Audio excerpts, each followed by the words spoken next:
YouTubes again, but in any case, I'll give it our level best and think we're up there now. Well, if you can hear us, if you can see us over there, let us know, because we'd sure love to be up on that way ever since today is otherwise, except for technical glitches, one of our most important days of the week. I think it is, regardless of the technical, even with the technical glitches, still probably pretty important by our calendar anyway, because today is that, again, ever so important day when we take the gloves off, get into the issues, keep it civil, and particularly if you're calling in, don't swear, but we take all those comments and calls throughout both hours of the program. So whether you're with us, okay, Ida Beza Gardner giving proof in the pudding there that we are able to tune in. Glad that that's working for you here. Sometimes they just don't look right on our end when it comes to if it's actually functioning or not. So if you're there, that's a good sign that other people can be there. Because again, today, Friday, is our free-for-all Friday, meaning that we are taking your comments and calls throughout both hours of the program. And you know that we get into it here, and we will do so, particularly as we take on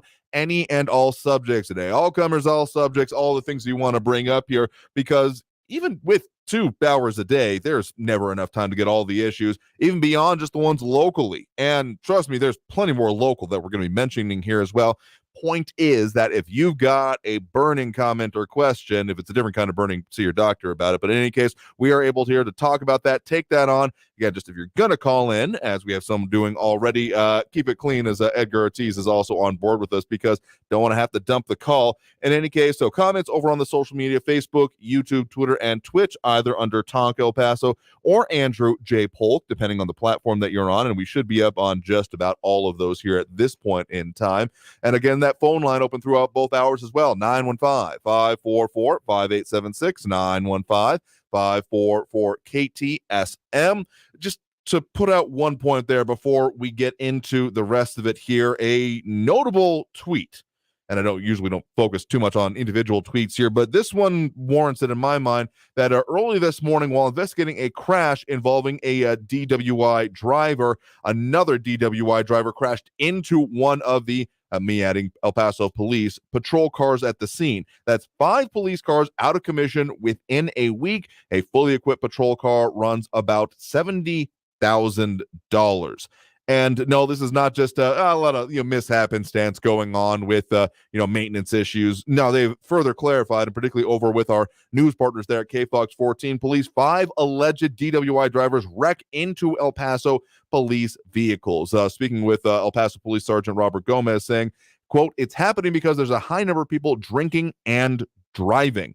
So again, any time is a bad time for that to happen. But the fact that it's happened 5 times in a week, geez, if anyone thought that it was easy to be a law enforcement official out there, I need you to reconsider that. But this is beyond the pale in a whole lot of ways here.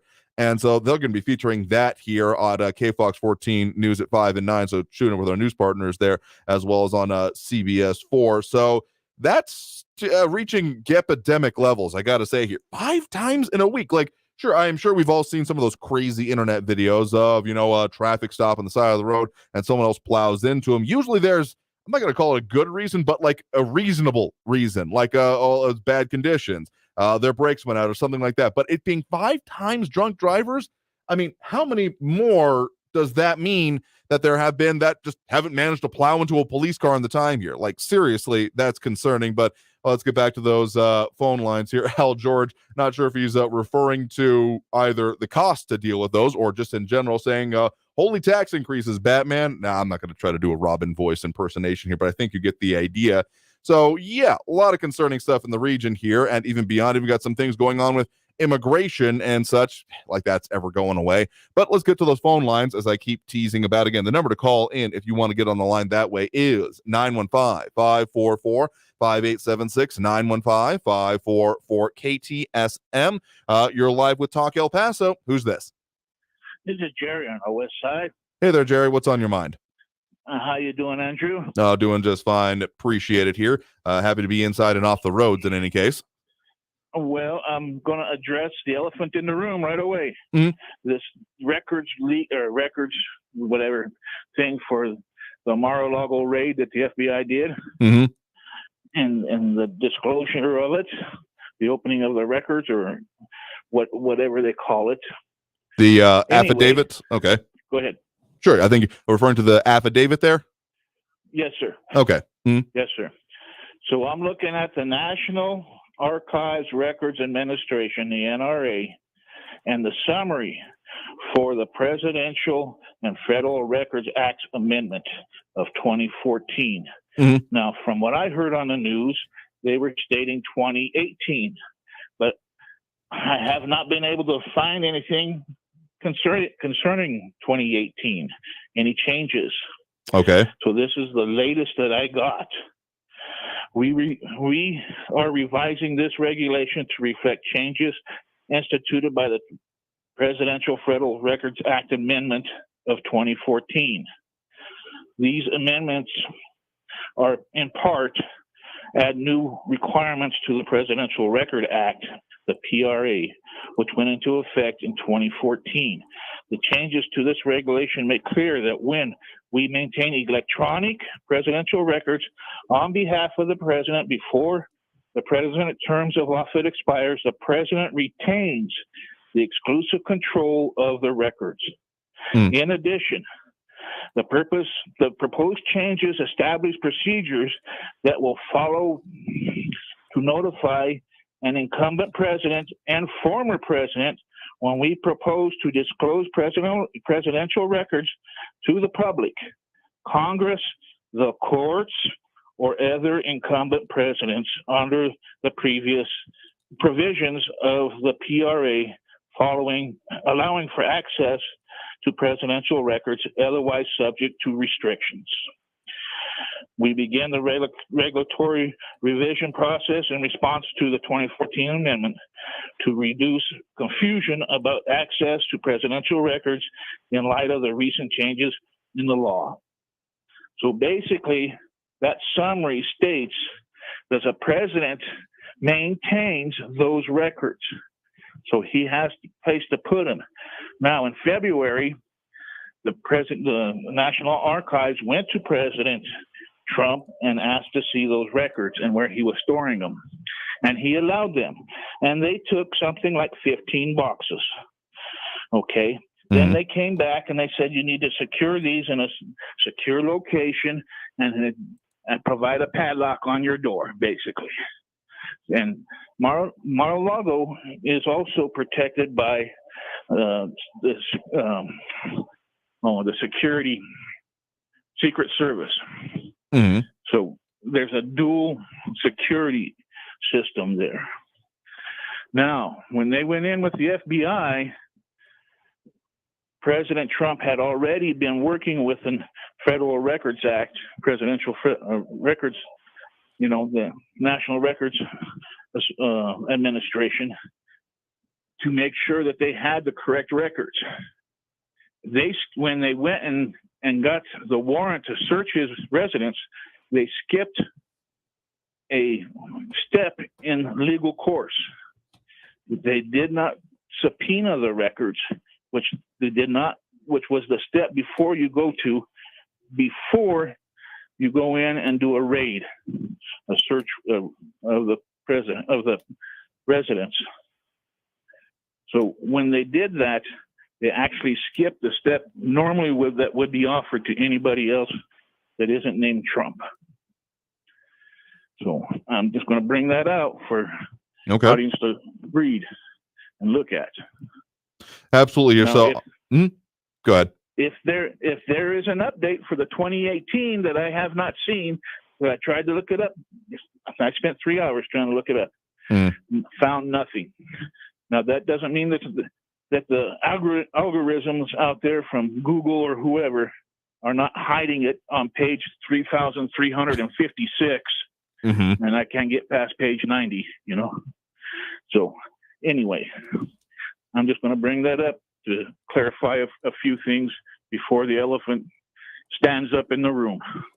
All right. Well, fair enough. Well, thank you for the point in the call. Do appreciate it. Thank you, sir. Thank you, sir.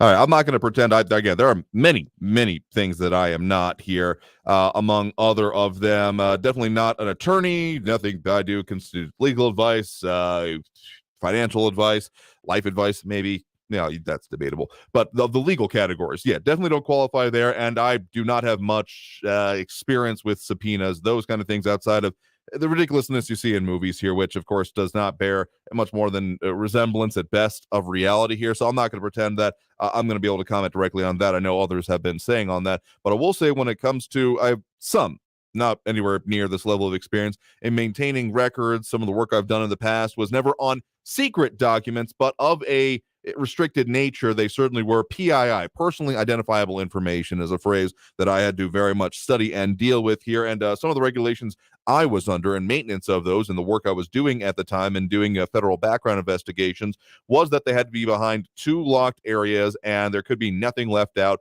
So there were storage requirements, again, nowhere necessarily near what we're actually talking about with that circumstance and Mar-a-Lago here. And I definitely don't have Secret Service, at least that I know of, anywhere involved with my life. Maybe that's the secret part of it. In any case, so I'm somewhat familiar with these things and of storage requirements, but when it comes to presidents and presidential administrations, all of that, of course, gets ratcheted up to 11 because one of the things that also comes with it outside of even when a president is in place is also the fact that everything they do, basically every document they touch, is therefore considered a record, which apparently, I mean, there were stories that came out about how that had a bit of conflict then between particularly, the National Archives and just a proclivity of the former president to file into the circular file. He tended to, when he was done with something, rip it up and throw it away. And I know there's other commentary about there, but apparently just a habit of his. So when it led to the circumstance of someone from the archives having to go through, or staffers anyway in the White House, having to go through, tape that up and provide it there. I'm assuming there have been updates because I do recall, and I wasn't finding anything immediately for myself there, that there have been updates for electronics. I mean, heck, it was into the second Bush administration that there was not the availability to have an actual laptop involved there because of its incompatibility with, say, records keeping laws. And I mean, there was a whole thing during the Obama administration about their a BlackBerry or not. Is that possible? Does that violate several different kind of laws? I mean, it sounds weird in this day and age to say that a president cannot have computerized system, but it was that way well into the 2000s, absolutely, and even beyond, probably into the 2010s. So there's more complicatedness than I think we could even get to in a show here. But again, I think we come back to some core principles that, yes, a president while sitting is able to declassify documents. So essentially anything they can get their hands on, that is a power that they have. Now, that is not, in my mind, carte blanche to say that, therefore, they can declassify everything. Imagine how ticked off people would be if there were a president were to come in and say, I declassify everything. There are no more secrets. Everything about nuclear, everything, and we published on this website. We've given it all to WikiLeaks. Okay, maybe we're getting a little bit extreme with the example there, but people wouldn't buy that either. So obviously there is a level of acceptability here, and where that falls differently, given it not really a precedent that has been much explored before, will probably end up in things such as courts, and we're probably going to see part of that process playing out here now. But I think we can all agree that there are certain things that are classified, and particularly at high level classified, in this country that regardless of whatever any individual president at any point in time says, we would have a serious issue with becoming suddenly declassified there. So we'll see how this works out and what the court cases are. But in any case, delving into that subject, taking us through the first break of this hour here already. We got more we're going to be getting to, and of course, taking those phone calls and comments throughout both hours of the show Friday, that ever so slightly sacrosanct day. Okay, maybe that's going too far too. Anyway, it's important to me. If it's important to you, you can definitely get in on it by calling in. Again, that number to do so is 915-544-5876, 915-544-KTSM. And of course, comments coming in, Jay Visconti, RJ, Al, George, and more. Yeah, a whole lot more we'll get to there. So stay tuned for Talk El Paso after this break here on News Radio 690 KTSM. Stay tuned.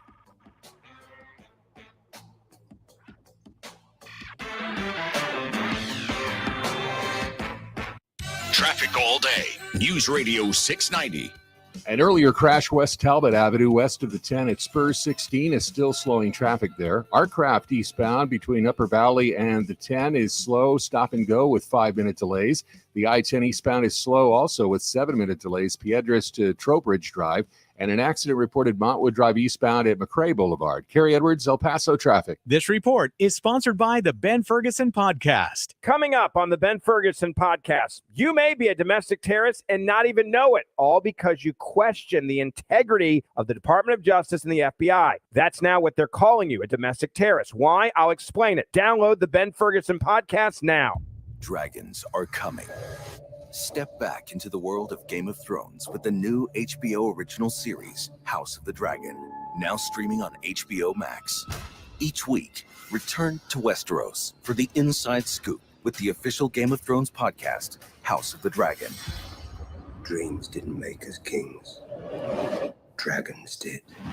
Listen to the official Game of Thrones podcast, House of the Dragon, on the iHeartRadio app or wherever you get your podcasts. Maybe you've had to put off a health appointment or two during the COVID-19 pandemic. But if you're 45 or older, there's one test you shouldn't put off any longer. Regular screening for colorectal cancer. Colorectal cancer is a leading cancer killer, but it can be prevented with regular screening starting at 45. There are more screening options than ever before, including at-home tests. It takes guts to put your health first. Ask your doctor about your options today. Visit cdc.gov/screen4life for more information.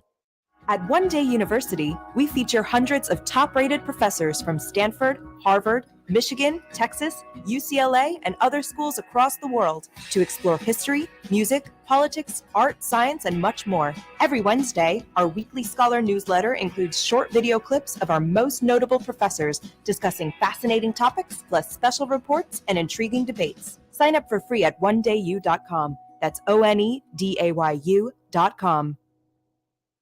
Finding great candidates to hire can be like, well, trying to find a needle in a haystack, but not with ZipRecruiter. Its powerful technology actively finds and invites qualified candidates to apply to your job. So while other companies might deliver a lot of hay, ZipRecruiter finds you the needle in the haystack. See why 4 out of 5 employers who post a job on ZipRecruiter get a quality candidate within the first day. Try ZipRecruiter for free at ZipRecruiter.com/trial. That's ZipRecruiter.com/trial. News on the hour and a half. Traffic and weather all day. I don't watch television, so I get all my news from you. News Radio 690 KTSM. El Paso's News Radio 690 KTSM. Live from the KTSM AM 690 studios, it's Talk El Paso with Andrew J. Polk. To be a part of the show, follow on Facebook at facebook.com/Talk El Paso. Now here's your host, Andrew J. Polk. Thank you all so very much for joining us here for Talk El Paso, airing live on News Radio 690 KTSM. I remain your host, Andrew J. Polk. Thank you for tuning in, however you may be doing so, be it on air, online, live streaming through the free and reliable iHeartRadio app, or joining us up and definitely up fully over on the various social media channels we're on these days, facebook.com/Talk El Paso, the Talk El Paso channel over on YouTube, Twitter at Talk El Paso, or twitch.tv, Andrew J. Polk. A lot of comments coming in there already. A lot of people tuning in, chiming in, dropping those likes and reacts we do appreciate, such as Calvin Williams, Robbie Flores, Monica Cervantes, Al George, Ida Beza Gardner, and Flaco Jimenez. Al George showing his, his thoughts on the topic so far here with toilet paper emoji here. Maybe I'm a little bit rusty with my emoji speak, but I'm going to take that as a dislike for what's there so far. And Mondo Moncada over on the Twitch stream. Told you that, well, there was some back end things, but we're definitely not trying to ignore it there. RJ also saying that I remember the first 2 ladies hitting the police card, but 5 is worthy of some supernatural questioning. Talk about long odds with like 5 O's there. So I'll think I'm saying it the right way. Long odds. Yeah, it's a little bit nuts, I gotta say there. The idea of 5 suspected DWI drivers hitting 5 police cruisers in 5 days, not like one a day, but over the span of 5 days, makes me, all the ways we talk about being concerned about being out and on the roads there. Yeah, that's a significant one. Let's just say that if I ever find myself here at this station, as has occasionally happened overnight, working late, those kind of things, I'll often just look at the clock, and if we're anywhere near 2 a.m., I'll just say, you know what? I'm just gonna wait and give it probably till about 3. I mean, heck, if you know, like 1 a.m., that's happened before too. I'll just be like, yep, looks like I'm here for another couple hours because, it gets a little dicey out there. I mean, the amount of stupidity I've seen on the roads and they've decided to have nothing to do with is pretty significant. And then continuing on with it, what's happening this week also brings very much the question to the heck else is going on that hasn't been caught there. In any case, let's go back to those phone lines as we are doing that free for all Friday thing. Al George clarifying that his toilet remarks or emojis are in reference to the Trump records, his quote unquote scandal there. Emphasis by Al there. So let's go back to those phone lines. Again, the number to call is 915-544-5876, 915-544-KTSM. We do have Al, I believe on the northeast side of town. You're calling in right now. Al, thanks for joining us. Yeah, Andrew, thanks for taking my call once again. Let's face it. I mean, the Democrats are perverting and distorting and destroying anything they can because they're scared crapless that Trump is going to get back in office and reveal and let the public know what these people are really like. I mean, you get folks calling into your show. I don't need to name names. Everybody knows who they are. Blame Trump for the bubonic plague, the fall of the Roman Empire, the Spanish pandemic after World War I, both world wars, all forms of cancer, and the kidnapping of the Lindbergh baby. I mean, that's a deep cut. Yep. Ridiculous.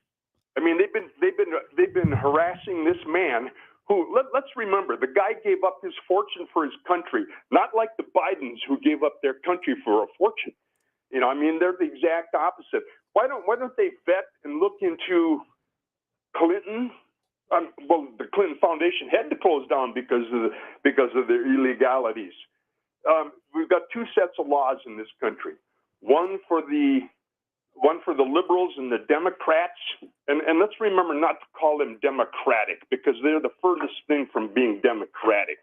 They picked that name after the Civil War to that was their first perversion of the language. I mean, it's just obscene what they can get away with.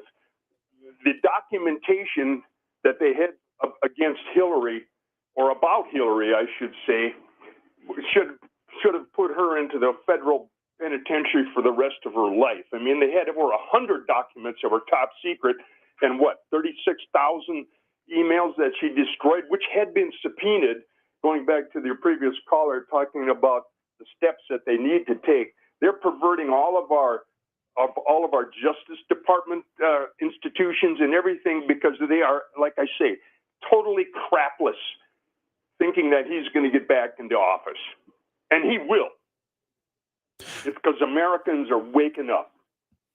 I will say this, that I think that the question about the next run is the pressing one, and I know there have been literal books run against it, but regardless of it, I mean, you have your expectations clearly that there is, I mean, I think it'll still be a fundraising thing up until that point, as most things are, but yeah, there is very much, okay, maybe it hasn't been said as explicitly, particularly since at this point it technically hasn't had to, about being a one-term president and never running again, but I mean, we've heard similar statements in different circumstances in the past year. So there's no doubt in my mind that there are those that is their end goal in mind. Now, that being said, there also is, I mean, the concept of rule of law, as important it is to the very functioning of our society as it exists in this current form here, I mean, seriously, it cannot exist if there is different levels of it. And I'll agree with you, there often has been. Those that have the resources in order to manipulate it have previously been able to be very much, I mean, you just look at the simple existence of fines. Fines would essentially be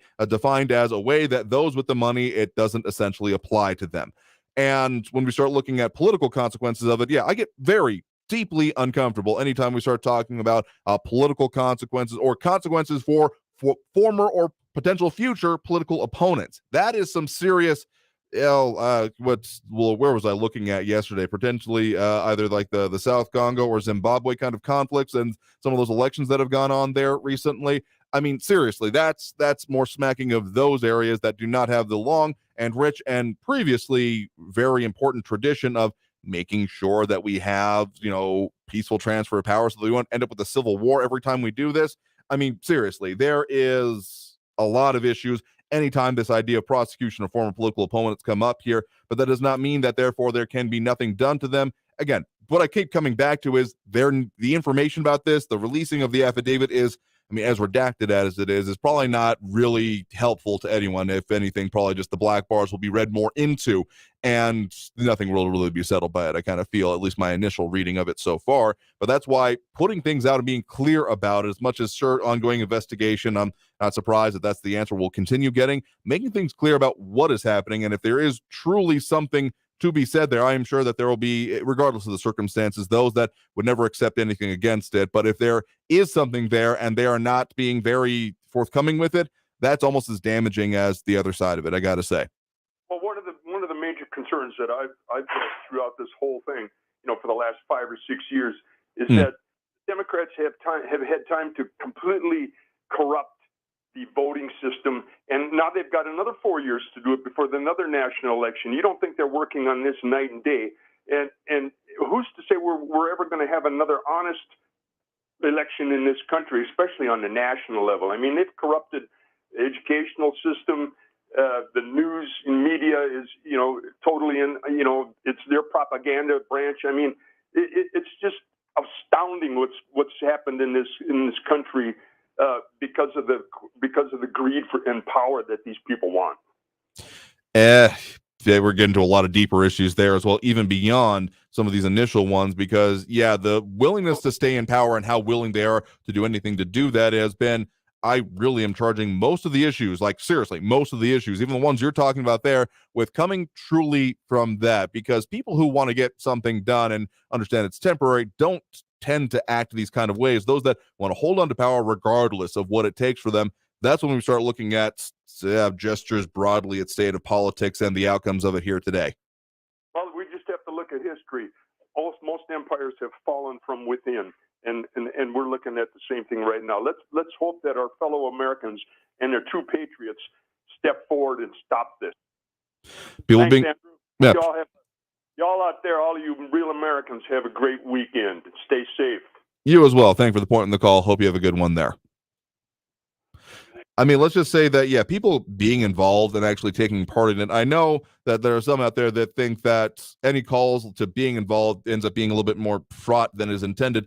Let me just say this. I mean this really two ways. Anyone out there saying that we need to do something about this and essentially going the lines of there is no political solution, if you haven't even begun to try before thinking that only bashing heads is the way to achieve your power, welcome to the fascist playbook, because that's literally where it starts here. Power through force of arms and no other way is not how this country works. Not intended to be anyway, the whole more perfect union part of it here, but also those saying that, well, anyone calling for there to be changes, there are the whole domestic terrorism or are calling for the Civil War.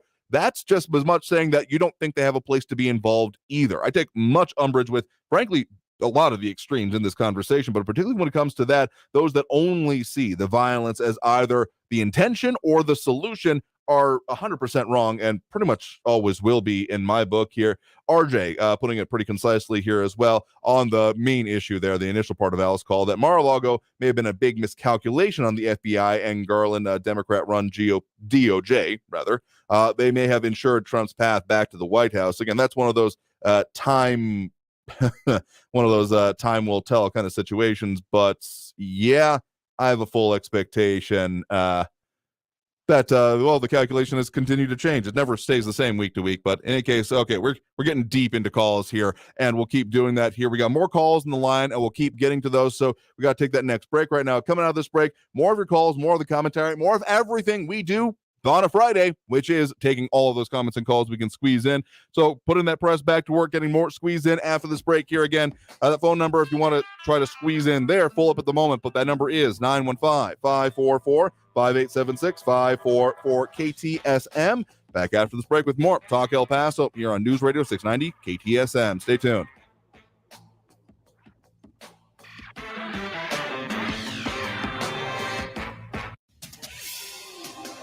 El Paso's News Radio 690 KTSM. Hello, I'm Erica Castillo with this KFOX 14 News Update. El Paso police reported today that another alleged drunk driver wrecked into a police vehicle. The latest crash happened at midnight along I-10 at Piedras while a police officer was investigating a crash involving a DWI driver on the eastbound lanes. Another alleged drunk driver at that point crashed into the officer's unit. Authorities say no injuries were reported in the wreck. Friday's crash marked the fifth time a police car was struck by a DWI driving suspect in a span of a week. And the city City of El Paso's Office of Emergency Management, OEM, sent migrants on a charter bus to New York City, according to the Deputy City Manager, Mario D'Agostino. D'Agostino says this was done to provide for the safety of the migrants from the elements and to preserve the community's transitory hospitality shelter capacities so that we can continue to serve the homeless. Today, we are pressing the city for answers but hitting a wall as no new information is being released. I'm Erica Castillo with this KFOX 14 News Update. News Radio 690. Traffic all day. An earlier crash West Talbot Avenue west of the 10 at Spurs 16 is still slowing traffic there. Artcraft eastbound between Upper Valley and the 10 is slow, stop and go with 5-minute delays. The I-10 eastbound is slow also with 7-minute delays, Piedras to Trowbridge Drive, and an accident reported Montwood Drive eastbound at McRae Boulevard. Carrie Edwards, El Paso traffic. With your CBS 4 weather update, I'm Amanda Guillen. Going to be another beautiful day here in the borderland, very similar to what we saw yesterday. Daytime highs right here in El Paso, 91 degrees. Las Cruces, 90 degrees for you. Las Cruces, you do have a slight 10% chance of those area showers into the evening, but through our weekend, all across the borderland, going to be pretty warm, lower to mid-90s for your Saturday and Sunday. That has been your CBS 4 weather update. This report is sponsored by Lowe's. Shop Labor Day savings at Lowe's. Eagle leaf blowers start at $199, are battery-powered and provide optimal performance. Plus, save $50 on a Charbroil Performance Series 4-burner gas grill, now $299. Grill offer valid through 9/7 while supplies last.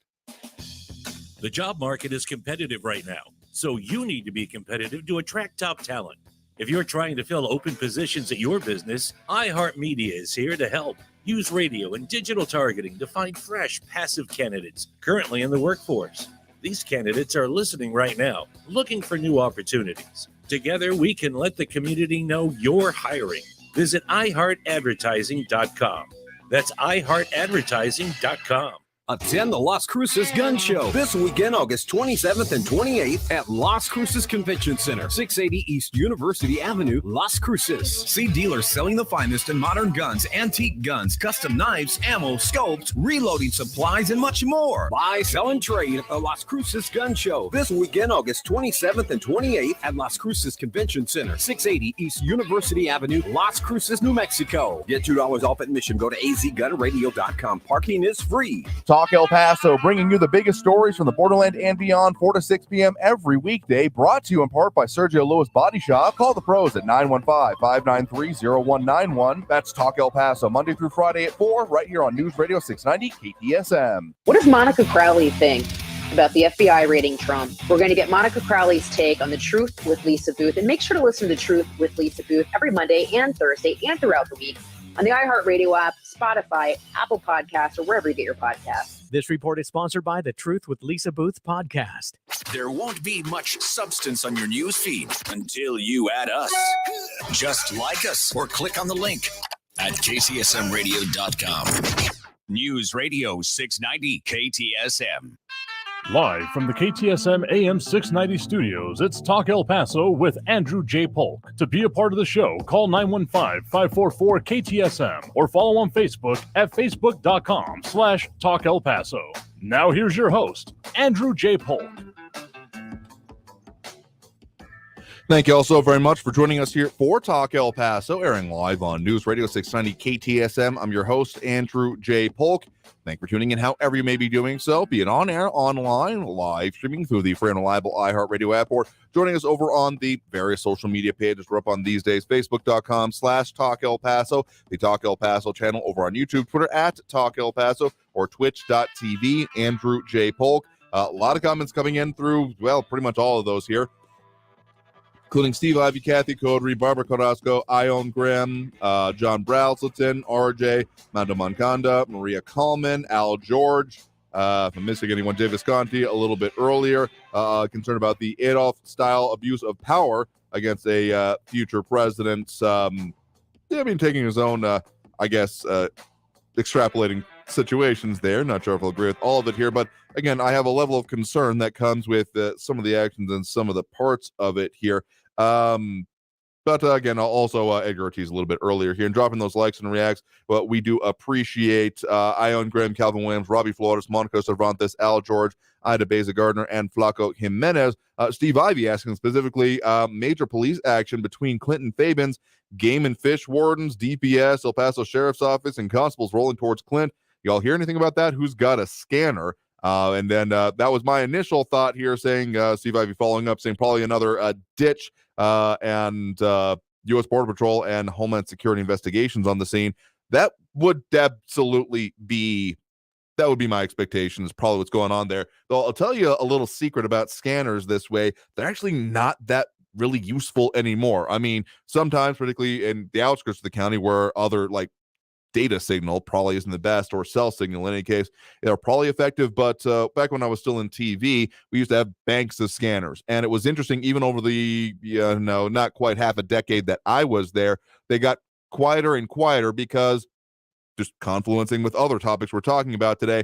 You might be wondering about the cost of those police cruisers that we're talking about, and we're in the news update there. Again, estimated at, again, by El Paso Police at about $70,000 each. No, these are not souped up, heavy-duty, Hemi-charged trucks or anything like that. I mean, they're cruisers. They're pretty standard, but the amount of technology in them is significant. If you've ever really gotten the chance to look in a modern police cruiser, generally there's a whole suite of electronics that are around the driver and the passenger, including very often a computer right there that has a wirelessly hooked up system that can allow for messages to be traded directly and information to be relayed. So actually, scanners themselves, not that useful anymore, except for like truly mass emergencies. So they tend to not be on those frequencies, those open and scannable frequencies, nearly as much anymore here. Keith Weldon asking, possibly related to a report of a student with a gun at Socorro High. We'll be looking to our news partners for any more details on that there in any case. And of course, one other thing got to mention from our news update there, definitely on our list today, and our, again, news partners over at KFOX 14 already with more information on it available on their site there about the city of El Paso apparently taking some interesting actions when it comes to and actually busing migrants out of town already, and also El Paso Matters and the Texas Tribune already just titled El Paso City Government Buses Migrants to New York City, about one bus load 35 full there. So they're definitely looking for more answers there. So check out their coming reporting here. But let's get back to those phone lines right now. Again, that number to call is 915-544-5876, 544 KTSM. We do have Raul on the Northeast side with us right now. Raul, thanks for joining us. Hey, Andrew. On that forgiveness of student debt, it pales in comparison. The $300 billion that Biden forgave pales in comparison to the U.S. fossil fuel industry subsidies, which in 2020 were about $600 billion. Now there's 44 countries around the world that offer free college education to their citizens. Places like Denmark and France and Finland and Greece and Italy and Ireland and Norway and Spain. It goes on and on. 44 countries. And Denmark and New Zealand, as a matter of fact, they provide students with a monthly stipend for going to college. Those countries want educated people. The ruling elites of America do not really want an educated population. They represent a threat to the plutocrats. Now, why did Trump take all those top secret government documents home with him?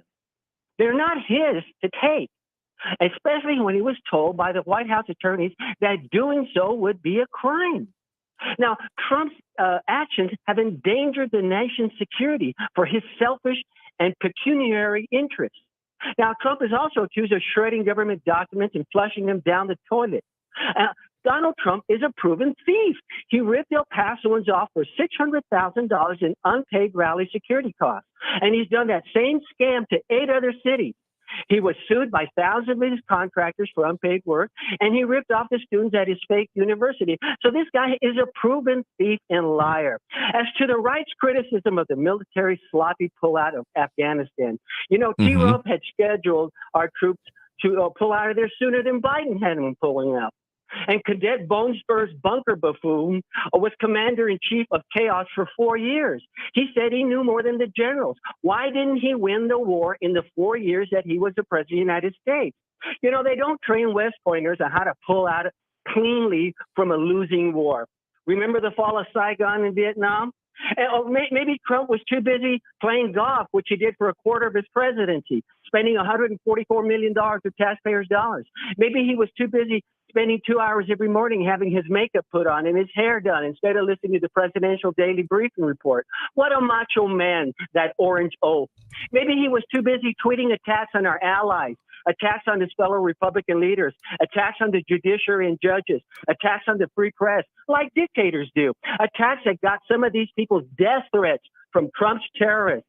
Only his cult members would want this horrible man back in the presidency. Those of us who early on identified him as a con man, an opportunist, a demagogue, a racist, could not have guessed how low he'd bring this country down. He lost the popular vote, but he governed as if he had won a mandate to overturn all of Obama's policies, a mandate to pack the Supreme Court with radical right-wingers hell-bent on overturning long-standing precedents. If T. Rump is found guilty of the attack on the Capitol, those Supreme Court justices should be removed from the court and replaced by Biden-appointed Supreme Court justices. I can't say I'm surprised at your conclusion you're reaching there, but I mean, you're skipping at least a couple of steps with at least that last statement there about found guilty of the January 6th attack. To my knowledge, he hasn't been even charged with anything yet. Yes, there's very strongly an argument to be made that the January 6th hearings, as much as I've enjoyed talking about those as well, has been very focused on him. But you'll also note that as much as what I've called for here, and I think we technically have a lunch bet outstanding there on this point, would be that there may or may not be investigations into him. But I'm honestly, in that circumstance, going to be very surprised and more than a little disturbed, beyond any tongue-in-cheekness, if there are actually charges brought there. Because as much as in legal theory, again, not a lawyer, but I haven't exactly played one on TV. Did technically play one in a courtroom if I think about my mock trial experience. In any case, the point is that, trying to prove a negative, prove that he didn't do something that he was supposed to, among other things, that isn't a directly spelled out duty. That's about the only reasonable way I could think there would be charges brought in that case here. So again, we're jumping the gun here a little bit. And I mean, to say that he couldn't take it home with him, I mean, it is still an undeniable fact that a president has the authority to declassify documents. Now, I do not treat that as a carte blanche to therefore say he can take anything he wants to and then do whatever he wants with those documents. No, those are still incredibly highly sensitive documents and need to be treated with due care and concern. And just declassifying everything, that wouldn't fly either here. And let's just go back to at least one other subject here. When it comes to the student loans there, still kind of remain on the fence here because, I mean, if they were truly wanted to deal with the situation, I would have expected them to do two things differently, National Democrats. And frankly, I expect that the playbook that I've been calling for, that they would say, we weren't able to quite get it this time. You got to keep voting for us in order to make it happen. That could still happen. And there's some expectation that this will end up in the courts about the power to do so or not. So I don't think that is by any means settled. But one of the finer points that comes to mind for me when we talk about that and mention other countries that have, even tuition and stipends for students, because sure, other states and other nationalities do treat the idea of education, higher education, as essentially a kind of public good, that training your people results in better outcomes overall. There's an argument to be made there, but you also particularly mentioned Denmark. That one rung with me there because Denmark has a roughly, give or take, depending on how good of an accountant you have, 50% tax rate. So if you really want to go whole hog with that and say, yes, we should do everything like Denmark does, you're going to have more problems along the way there. But to what I was saying about there being two things that should have been done if they really, really wanted to address and deal with this situation, in my mind, because the student loan debt is not, as some have called there, the idea of these entitled people taking out loans and being sad they have to pay them back. There had some conversations even back in college myself about the idea of there being no real alternative for some, as much as if they wanted to pursue the careers that are available only with a college degree. Yes, I'm not downplaying anyone who went into trades, trade school, technical education, those kind of things, but It's not for everyone either. Not everyone should be forced into that. Certainly don't believe that. But the amount of the loans being taken out is not because of a necessarily, well, I like the idea of spending so much money, but because of the cost that is then being associated with college. So if there was really wanting to be a solution and not kind of the Band-Aid that has been talked about with this, sure, it will help some people. Again, full transparency, I will probably benefit personally from this. But two things that should have been done was, one, honestly, forgive all student loan debt if that's truly the point they were trying to make here. I'm not necessarily going to want that to happen, but if going by their own reasoning here, coming out of the White House, that they're wanting that to happen, forgive it all, because if it was we wanted to compromise, yeah, that has clearly not particularly worked. But then also made it so that we're changing the formula and how not just student loan payees get, but the student loan, well, the ones who receive the actual money from the student loans. And no, I'm not talking about the students. I'm talking about the institutions that are paid with them, changing their formulas, because making it so that these costs can keep ballooning and increasing. We have literally put a Band-Aid on an otherwise gaping tire blowout that is still in progress here. So that's part of the reason and part of the response and part of the considerations I have with that here. And I see some other comments going on. There's been focus on this of being nice or trying to be nice, and some saying I'm not. I mean, you're welcome to your own opinion on that there. So appreciate the point in the call for what it's worth here. We got to take that next break right now. Coming out of this break here, we'll get to more calls on the line. Probably just having the time to get to the next segment there. So if you're on the line, stay there. Again, if you want to get onto the line here, that number to call is 915-544-5876, 915-544-KTSM. Back after this break with more Talk El Paso here on News Radio 690 KTSM. Stay tuned.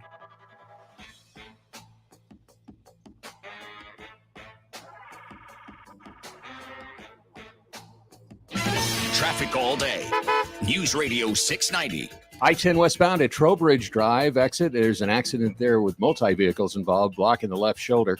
Slow traffic on I-10 eastbound from Cotton to Trowbridge with 9-minute delays. Lee Trevino northbound north of Vista del Sol. There's an accident with sheriff's deputies on the scene at Vista Lago Place. And an injury accident reported Rojas at Lomaland. Carrie Edwards, El Paso traffic. This report is sponsored by Staples Stores. Staples has everything you need for school at prices that won't hold you back. Right now, Staples comp books and number 2 pencils are just 50 cents and 2-pocket paper folders at just 25 cents each. In-store only. Offer ends 8/27, limit 30. Don't send your kids back to school. Send them forward at Staples. Almost 3 million people use Navage to breathe better, sleep deeper, snore less, and stay healthier. I'm Martin Hoke, and I invented Navage, the world's only nose cleaner that helps flush out airborne germs with powered suction. But what do doctors have to say about Navage? Here's Dr. Tonya Farmer, a board-certified ear, nose, and throat specialist. Most airborne allergens and viruses enter through your nose. When that happens, it can cause congestion and irritation, and that just makes you feel miserable. You can get a cold, you can get flu, sinus infections, or even worse. Flushing your nose with a saline solution is the most effective way to flush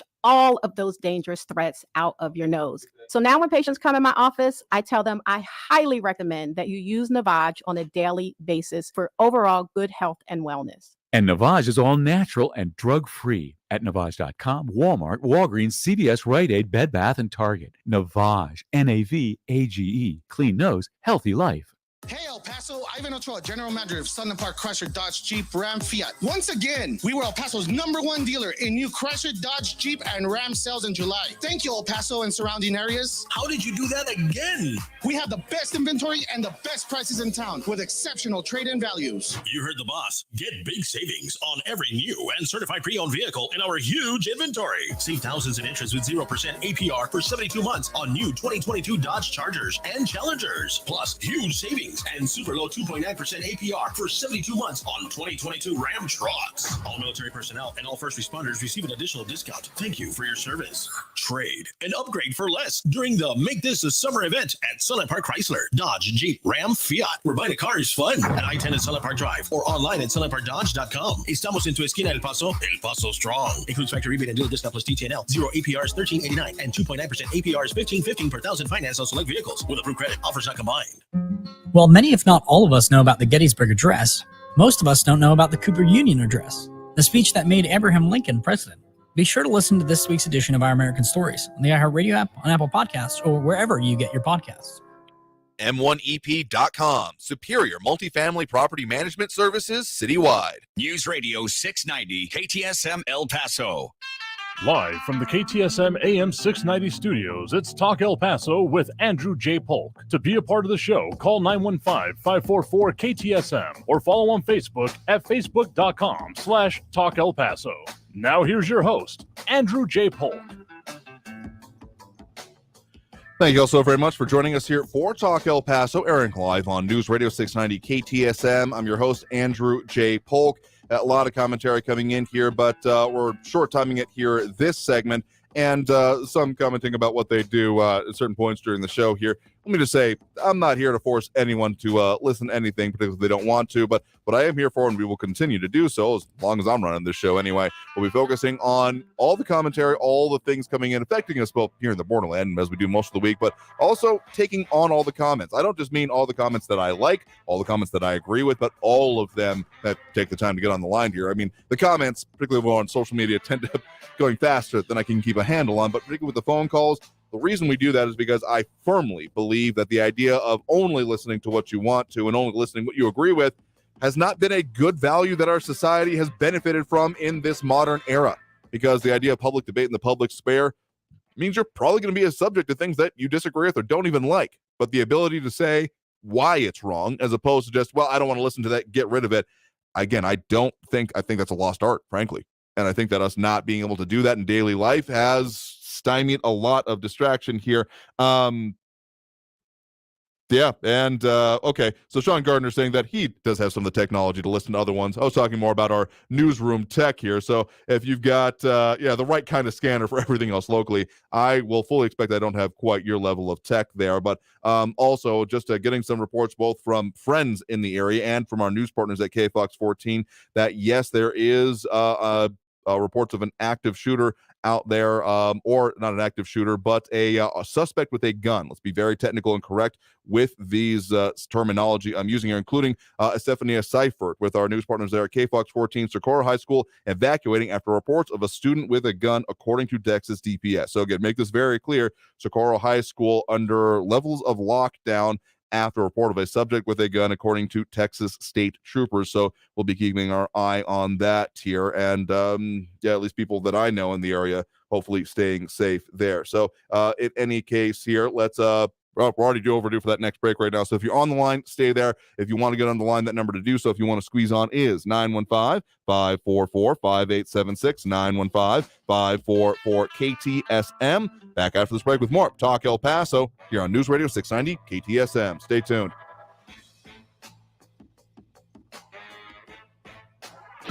Traffic all day. News Radio 690.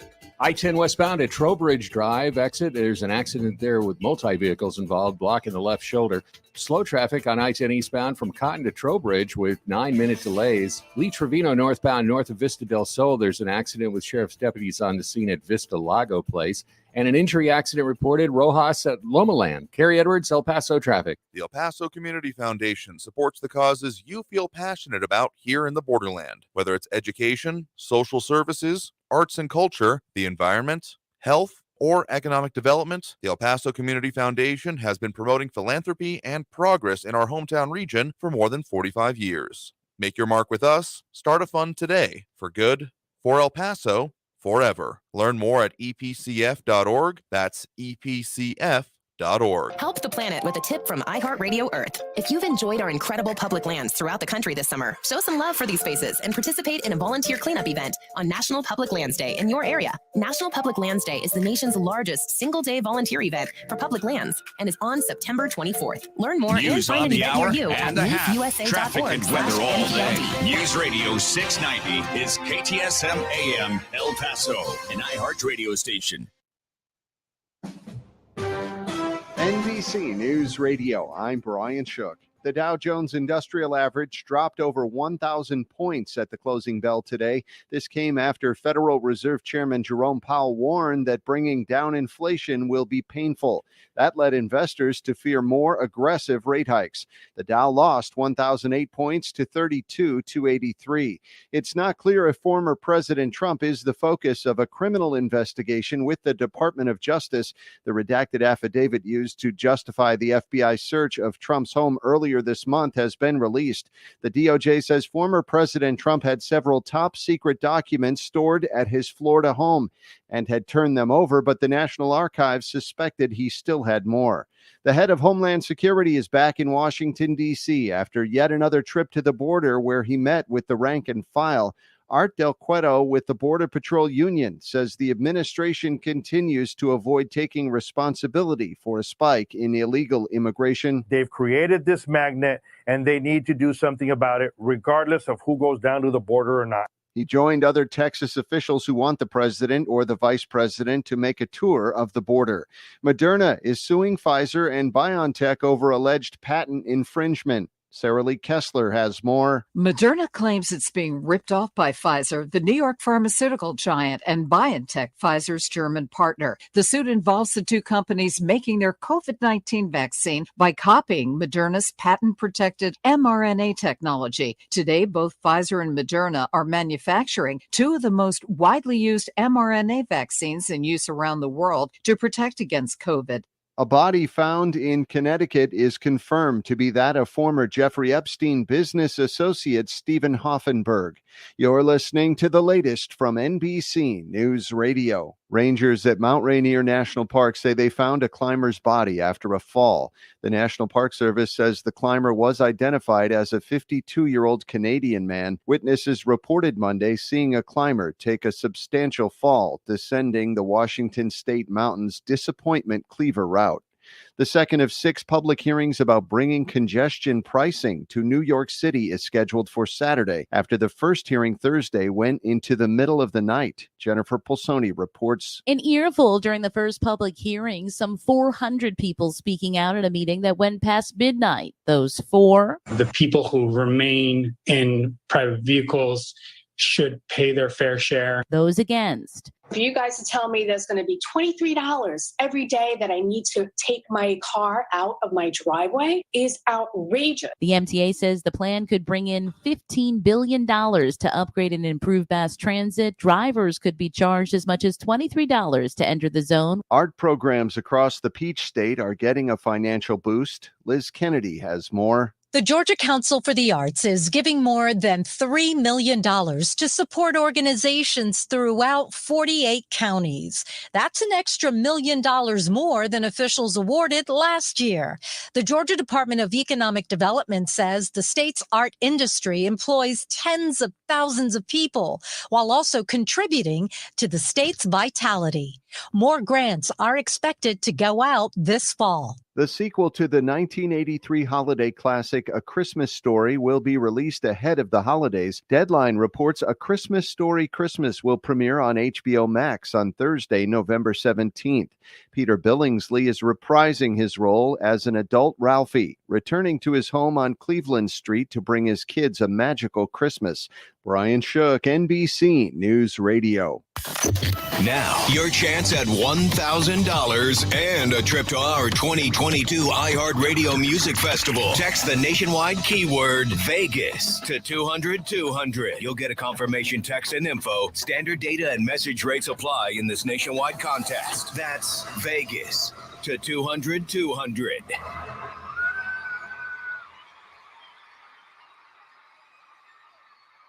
This report is sponsored by the Mark Moss Show podcast. The Inflation Reduction Act was signed into law. The problem, though, it won't actually do anything to reduce inflation. I'm Mark Moss, helping you navigate the decentralized revolution. Listen to the Mark Moss Show on the iHeartRadio app, on Apple Podcasts, or wherever you get your podcasts. Attend the Las Cruces Gun Show this weekend, August 27th and 28th at Las Cruces Convention Center, 680 East University Avenue, Las Cruces. See dealers selling the finest in modern guns, antique guns, custom knives, ammo, scopes, reloading supplies, and much more. Buy, sell, and trade at the Las Cruces Gun Show this weekend, August 27th and 28th at Las Cruces Convention Center, 680 East University Avenue, Las Cruces, New Mexico. Get $2 off admission. Go to azgunradio.com. Parking is free.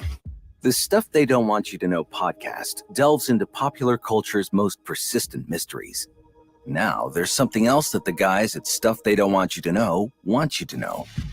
They've got a new book coming out. Packed with illustrations, the Stuff They Don't Want You to Know book is written in the same smart, conversational style you love hearing on the podcast. Available October 11th. Pre-order now at stuffyoushouldreadbooks.com or wherever you buy your books. City streets or small towns, everyone deserves a clean, green community. We are Keep America Beautiful, the nonprofit working to end littering, improve recycling, and beautify communities. Let's do beautiful things. Visit KAB.org. El Paso's News Radio 690 KTSM. Live from the KTSM AM 690 studios, it's Talk El Paso with Andrew J. Polk. To be a part of the show, call 915-544-KTSM or follow on Facebook at facebook.com/Talk El Paso. Now here's your host, Andrew J. Polk. Thank you all so very much for joining us here for Talk El Paso, airing live on News Radio 690 KTSM. I'm your host, Andrew J. Polk. Thank you for tuning in however you may be doing so, be it on air, online, live streaming through the free and reliable iHeartRadio app, or joining us over on the various social media pages we're up on these days. Facebook.com/Talk El Paso, the Talk El Paso channel over on YouTube, Twitch, Twitch.tv, Andrew J. Polk, and Twitter at Talk El Paso. Something caught in the throat there. In any case, we're back on the air and talking about all the things, as we do here on Friday. Ton of comments coming in. I have completely lost track of the comments over there. So if you want to add your 2 cents to the conversation, let's just say something new, tends to percolate more towards the top there. So if you want to chime in over there. And again, the phone line, if you're wanting to get on the line, the number to do so there is 915-544-5876, 915-544 KTSM. Would be very remiss if I didn't at least reiterate what we said right at the end of last hour. Our news partners over at KFOX 14 are reporting that Socorro High School is evacuating after reports of a student with a gun. Officials with the Texas Department of Public Safety said. State troopers there. Incident happening Friday afternoon. They have received, as we have, and some of you all mentioning, a heavy police and law enforcement presence in the area. And our news partners there do have a crew heading to the scene. And so we'll be getting updates from them as we can here. And also some people I know in the area on the ground, hopefully staying safe out there. Some response to that, among other things, RJ saying, we are El Paso strong. We get drunk and smack our cop cars. Not shoot them up on the weekends here. A little bit maybe more tongue-in-cheek than I intended for that to be read as, but in any case, and a lot of commentary about our commentators here. Again, I'm not going to require anyone to do anything they don't want to, but let's just say I find the marketplace of ideas, all the good, bad, and ugly that comes with it, to still be a very valuable and useful concept, which is my part of what we do. In any case, let's get back to those phone lines now. Again, 915-544-5876, 915-544 KTSM. We do have Joe on the west side here with us right now. Joe, thanks for joining us. Hey, thank you, Andrew. Hey, no, I just wanted to let people know that there's more evidence coming out now that the election was rigged for Biden. And astonishingly, an allegation was made by Mark Zuckerberg. You need to look it up if you haven't heard it. Okay, the other thing I wanted to know is tell people out there is why the party of Desmadre likes to target Nixon and Trump. They're just distracting everything to blame Nixon and Trump for other things that other presidents have done. For example, Johnson was president before Nixon, and then after Nixon came Carter. But LBJ, a lot of people don't know this about Johnson. Johnson lied to the country and started the war in Vietnam. And 20 years later, 20 years after started that war, we had 220,000 American casualties. And if people don't believe that, look up Bay of Tompkins incident. We lost 65,000 young men in the war. I had a brother who was a disabled vet. I lost a lot of friends. I had to serve too during that time. I didn't like it. I wanted to go to college, but I couldn't. I had to go serve. The other thing is that we lost billions of dollars. Oh yeah. The same way that this idiot Biden lost the equipment in Afghanistan. We left a lot of equipment there. But, hey, that's something else. Now, Nixon was impeached. They tried to impeach him for the same things that Obama, Johnson, and Biden did. The same things. One of them was they alleged that he was weaponizing the IRS and the FBI. Nixon was, and that's what they allege. But guess who did that? Obama. And then Carter was he was totally a sorry-ass person. He was responsible for skyrocketing inflation, gas shortages, and responsible for the rise in Muslim extremists. And that caused a breakdown between the U.S. and the Arab countries. So what happens is, they try to distract you by saying Nixon was a bad guy, because they don't want you to know about Johnson and Carter. And people out there don't know this. They don't know that LBJ was a crook. They don't know that he lied and got us into a war. And they, of course, they don't know about Carter. Everybody, well, some people know about Carter, but a lot of people don't. But the other thing is, now Trump, before Trump was Obama. And after Trump was, guess who? Biden. But Obama, he lied every time he opened his mouth. He gave military technology and secrets to Iran and China. He's the father of ISIS. He's the father of mass migrations. He advocated and promoted BLN and for defunding the police. He fired dozens and dozens of police chiefs throughout the country because they could have been racist. And you know what he did? He replaced them with black chiefs of police. And that caused the crime surge that we are experiencing now. He spied on the presidential campaign and on the Trump family by weaponizing government agencies like the FBI, DOJ, okay? So, and then Biden, of course, we know what Biden's doing. He's total lost, total depressing person.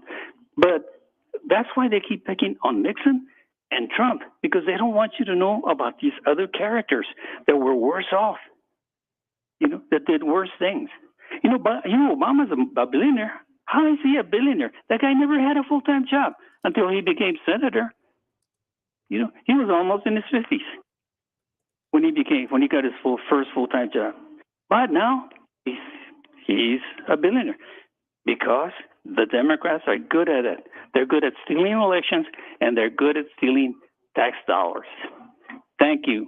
Yeah, sure thing. Thanks for the point in the call. They do appreciate it. To your initial point there about the lines about the Vietnam War, the Gulf of Tonkin incident, I believe you're referring to there, is a notable one, and a lot of allusions made to, say, the start of the Spanish-American War, the yellow journalism that happened there.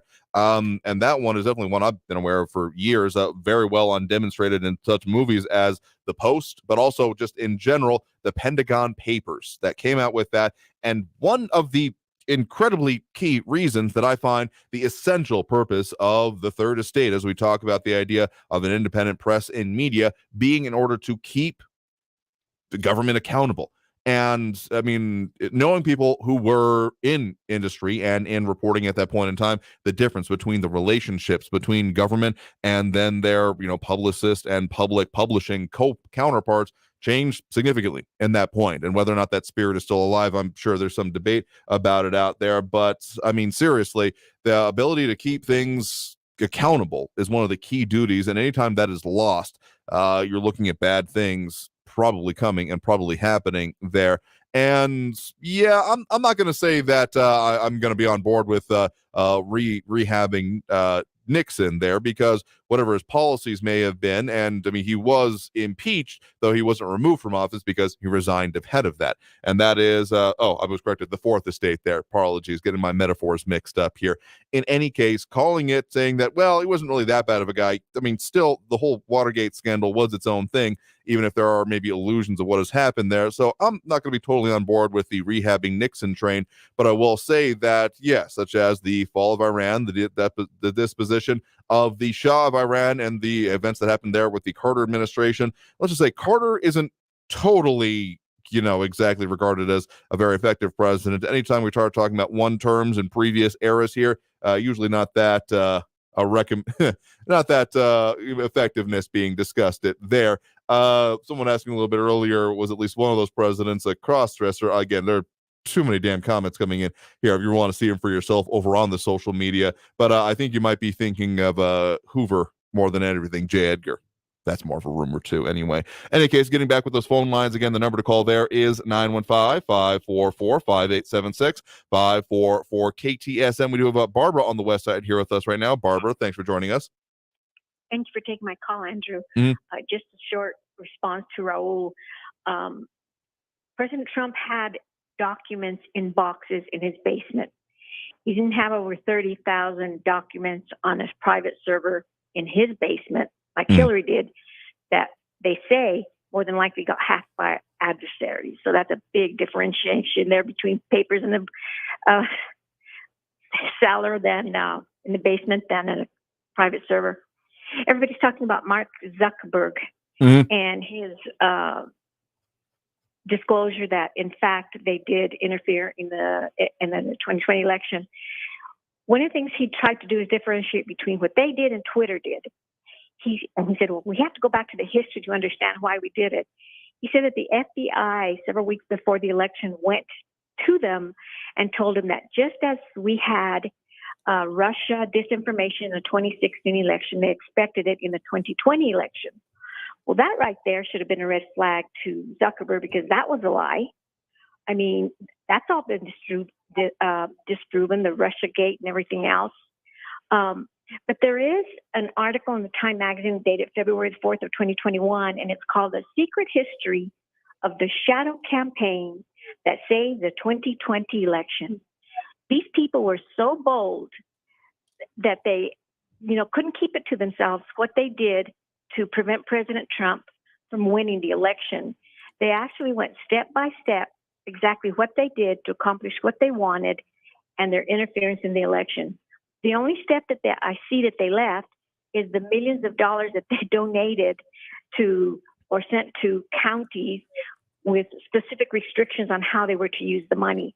Otherwise, they said how they changed the voting systems, how they increased the vote by mail, how they pressured social media companies into banning what they call disinformation. And then they talked about the national public awareness campaigns to help the American people understand how to vote. Seriously. So anyway, what I also want to talk about is today's affidavit that that was disclosed by the FBI.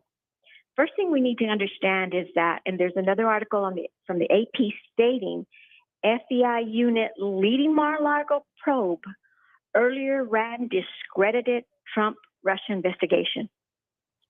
So here we have, and Rye has said that some of the agents have been reassigned, that they're under investigation by the personnel office, and they have also been referred for investigation by Horowitz.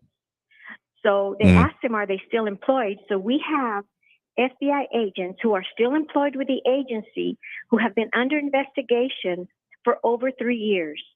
One of them they said that he had done that he was primarily responsible for the worst misconduct in the FISA warrant scandal. So that's who we have, and that's who we're supposed to believe are leading an unbiased investigation into President Trump and the documents that he has in his possession. One of the men, and I found it interesting this morning because I had a list of all the people that are investigating the president or running it. They mentioned a gentleman called Jay Bratt, B-R-A-T-T. And they said that they found it curious that up until the time he went up there, the president and them had been coordinating or working with the FBI. And then after Bratt left, and Bratt is the one who went in and took the boxes and told them to put more security in the basement, which they did. So he went back, and then it was a silence for a while. And then here comes the search warrant for the raid. Well, Bratt happens to be a Democratic donor, for one. He worked with a gentleman called Alan Kohler, who worked on the Russiagate probe with Priestap, and we know that he had to leave because of his derogatory remarks. He's also associated with Stephen Halper, and he was an academic who tried to bribe Stephanopoulos and others. He's also involved with a gentleman, Stephen Soma. Soma is the one that's primarily responsible for all the worst misconduct in FISA. So all these agents are now investigating President Trump and the documents he has, which he has a right to declassify, which he said he did classify. I mean, we have here, I think we've mentioned Timothy Thibault. Well, Kohler's associated with him. He's the agent, if you will recall, that shut down the Hunter Biden probe. Not only that, he's the agent who he's the official who pressured his agents to label files as domestic extremism, when in fact they weren't. So there isn't anybody in this probe that I see, and I've read page after page on who all these gentlemen are, and there's a lot more in here. They all have a connection with the Russiagate hoax, with the lies, with at all Ray has done, or Ray, I don't know how to pronounce his name. What he has done, he said, is he has walled off the agents who lied to the FISA court so that they cannot apply for FISA warrants. So my question is, okay, if you wall them off, what prevents them from preparing the application and someone else applying for it? This is a farce, and here our country goes again, being divided because we want to believe that our government is not biased, but in fact they are. And this is another indicator, just like what they did with Zuckerberg, what they did with the shadow campaign that saved 2020, the Russiagate, Ukraine, and now we have the raid on Mar-a-Lago. I mean, let's just say, again, I have quite the issue with legal purposes being used for political purposes here. And credit where it's due, Maria Coleman, we popped that comment up here earlier in the show, said, I found the Mark Zuckerberg interview quite disturbing, admitting Facebook's involvement with the FBI during the 2020 campaign. They were also, quote, asked to bury, unquote, the Hunter Biden laptop story, referring here to the reporting from The Hill on this, that Zuckerberg tells Joe Rogan Facebook suppressed Hunter Biden laptop story after FBI warning. And at least someone else down there a little bit later may have been Maria Coleman again saying, yeah, it is. When the FBI comes knocking, they're not asking you to do anything. They're implying it would be in your best interest to comply. They retain a file on DC operatives. Yeah, most of that is pretty common knowledge and, in fact, public record for the most part. So the fact that this was said on Joe Rogan, I had seen mention of that. I almost didn't believe it, honestly, at first when I saw mention of that, because I thought, no, there's no way that if this was something being said that they would say it so openly. But, sometimes I say the phrase stranger things has happened. I think this is one of those stranger things happening that applies under that category here.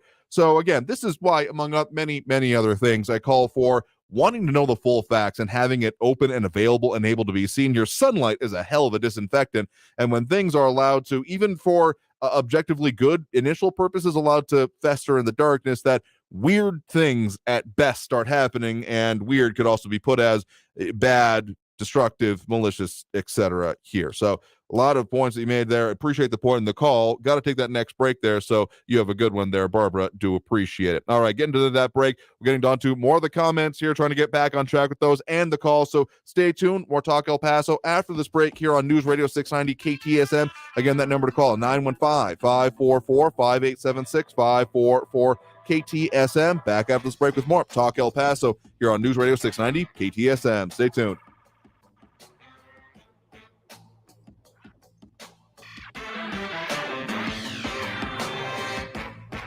Traffic all day. News Radio 690. Outside the loop, all westbound lanes are closed on Alameda West after a crash at Alameda West and Navarez. El Paso fires on the scene of a crash Gateway Boulevard westbound at Viscount. An accident's blocking the left shoulder on I-10 westbound at Trowbridge. It's slow on the 10 eastbound from Gateway to Trowbridge with 10-minute delays, and an accident reported Joe Battle Boulevard northbound at Edgemere. Carrie Edwards, El Paso traffic. This report is sponsored by Red Pilled America. If you're looking for storytelling that isn't saturated with wokeness, then Red Pilled America is the show for you. Great storytelling, zero wokeness. You're going to love it. Listen to Red Pilled America every week on the free iHeartRadio app. That's Red Pilled America.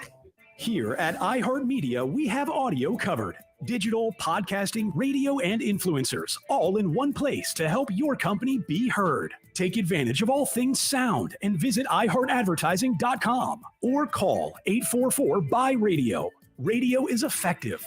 Podcast listenership is exploding. Take advantage right now and get your business in front of our audience today by visiting iHeartAdvertising.com or call 844-BUY-RADIO. For more than 20 years, the Window Depot has provided the best price and the biggest inventory on in-stock vinyl windows. And now the Window Depot is more than a window store, offering homeowners and contractors a one-stop warehouse full of interior and exterior doors, granite and quartz countertops, in-stock cabinetry, and flooring and tile to finish your project. Their team of professionals will help with everything from free kitchen design to custom orders from leading manufacturers like Milgard and Geldwin. Order online or find a location near you at thewindowdepot.com. This is a special alert to all Americans who own a vehicle with less than 200,000 miles with an auto warranty about to expire or with no warranty coverage at all. Due to a decline in the economy, CarShield is announcing a low-cost month-to-month vehicle protection plan that is now available to the public to save any driver out-of-pocket expenses on future auto repairs. Call now to find out how you can pay almost nothing for covered auto repairs. Yes, you heard that correctly. Pay almost nothing for covered auto repairs. An open phone line has been established for all drivers to call for a free quick quote. Call 800-828-5242 now. Drivers who are covered will not have to pay for covered repairs again. This protection plan is at an all-time low. Additionally, drivers who activate this vehicle protection today will also receive free roadside assistance, free towing, and car rental options at no additional cost. Call us for your free quick quote today. 800-828-5242. That's 800-828-5242. What do you have to lose? Call 800-828-5242. Again, 800-828-5242. Kids dream big. Protect your child's dreams by keeping them healthy. If your son or daughter is age 11 or 12, the American Cancer Society recommends giving them the HPV vaccine to help prevent HPV cancers later. Learn more at cancer.org/dreambig. News Radio 690 KTSM. Live from the KTSM AM 690 studios, it's Talk El Paso with Andrew J. Polk. To be a part of the show, call 915-544-KTSM or follow on Facebook at facebook.com/Talk El Paso. Now here's your host, Andrew J. Polk. Thank you all so very much for joining us here for Talk El Paso, airing live on News Radio 690 KTSM. I'm your host, Andrew J. Polk. Thank you for tuning in, however you may be doing so, be it on air, online, live streaming through the free and reliable iHeartRadio app, or joining us over on the very many social media pages and comments coming in here. Let me try to get through some of these names here. Steve Ivey, James Holmes, Robert Carrasco, Ed Clore, Kathy Codry, RJ, Sean Gardner, Mondo Moncada, Maria Coleman, Edgar Ortiz, a whole lot there. So some were fleeting there. And, of course, dropping those likes and reacts, we do appreciate. Matt Olson, Ion Grimm, Calvin Williams, Robbie Flores, Monica Cervantes, Al George, Ida Beza, Gardner, Flaco Jimenez, Steve Ivey, and Sean Gardner. Oh, yeah. A whole lot of comments going in there, including one that I don't want to forget because that would be, the irony would be too painful. Steve Ivey asking, what about the forgotten war conflict in Korea? Yep, that's definitely, the Forgotten War often applies there. And Ed Clore specifically saying, has anyone covered this? File Form 1099-C for each debtor for whom you canceled $600 or more of debt you owe to. If you are an applicable financial entity, an identifiable event has occurred. Yes, that's student loan forgiveness. That has been not, okay, I guess we haven't maybe explicitly stated it, but I've definitely been seeing it coming up that these student loan forgiveness benefits could be taxable. Again, it'll kind of depend on if they actually happen or not, which again remains to be seen. I expect there might be some court chicanery to come next, but yes, that is my understanding as well, that taxes would be a part of it here. So let's get back to those phone lines now. Again, that number to call if you want to chime in that way, 915-544-5876, 915-544-KTSM. We do have Andrew on the west side here with us right now. Andrew, thanks for joining us. Yes, thank you, Andrew. Illegal immigration in Texas. Mm-hmm. It is estimated, by the Texas AG's office, and this was recently put out on their website, it costs Texas taxpayers about $500 million a year to fund illegal aliens. In other words, healthcare, everything from healthcare, education to incarceration. I know that some of there's a few different ways this is measured, and I think I've seen the AG's numbers on this, and a lot of this ends up going with some of the Operation Lone Star funding. Now, there have been some questions that have been raised about that in the past, and I will admit there's been a sufficient lack of transparency in that department for me to truly agree totally with those statements, but I do believe that it is still absolutely undeniable that there has been quite a bit of expense, particularly, and you can really couch this way any you want to, whether it's been a necessary response or whether this has been more of a choice being made by the current state administration, Governor Greg Abbott, of course, here, to further extend what is going on with Operation Lone Star. I mean, the whole idea of busing, the idea of doing the border enforcement from the state level authorities has certainly opened up a lot more revenue necessary for how we are handling that in the state now. Yes. Also, one has to wonder how much, if any, is the state of Texas being reimbursed by the federal government?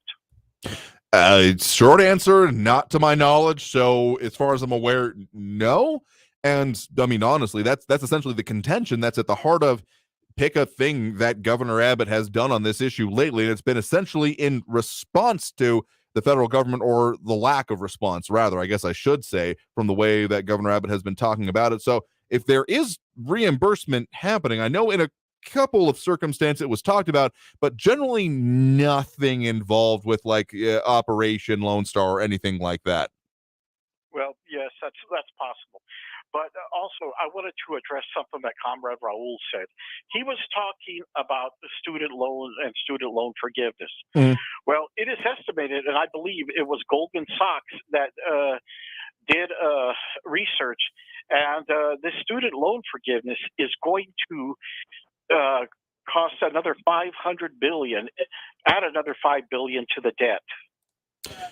Yes, and well, I guess it really depends on it, because honestly, a common misconception that happens with most federal things here is that, I mean, sure, the idea of taxpayer dollars is very important, and we will certainly talk about that, things that way. But in this case, a lot of the debt was therefore owned by the federal government. So the fact that they can just wave their hand and do away with some of it is, I mean, as much as they're debating, yes, they fully expect it to go to the courts. Not so much that they've taken money from somewhere else, but rather now there won't be money flowing into that way. But also the kind of way we're talking about how they brought up the money and the debt ceiling, and we get really, really deep in the weeds really quickly. So as much as, yes, I do think that there will be some compounding factors coming out of that, saying it's going to take money away from somewhere else isn't really technically correct, because that's not really how federal budgets work. Technically, the federal government can say as much as we want to, we're going to spend, $85 trillion with this next budget because we have the ability to create the money supply that does it. They tend not to, because that would lead to a crash of that money supply. So really, it's however much they think they can tempt fate with when it comes to the faith and confidence at that, little part that's spread out. We've talked about the whole "In God We Trust" part of the other slogans on the dollar and the Great Seal lately, but the full faith and confidence of the United States government is really the most important bit of text on any printed bit of currency you're going to find.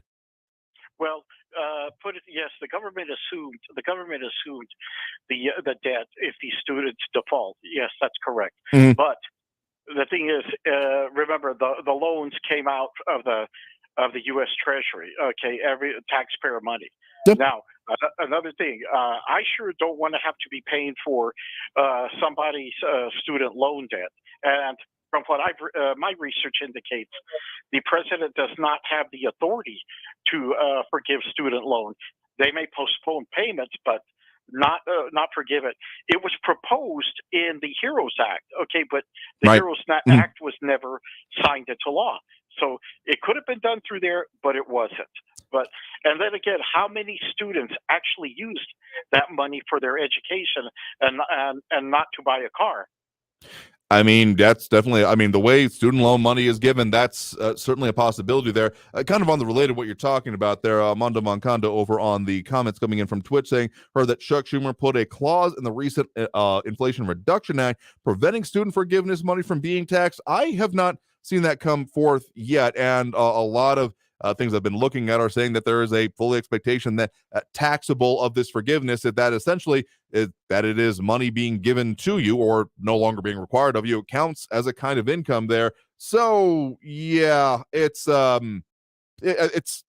there's going to be legal questions that I fully expect the courts to be involved here, only because of like lawsuits from affected parties or unaffected parties and such here before too long. This is not going to be simple, is the very unsatisfying but the best answer I can come up with right now.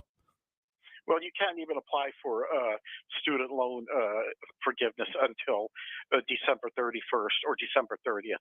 Oh, and another thing that that this brings me to, as part of this Inflation Reduction Act, okay, it was proposed by the Republicans in Congress to a clause in there that the IRS would not be auditing people under $400,000.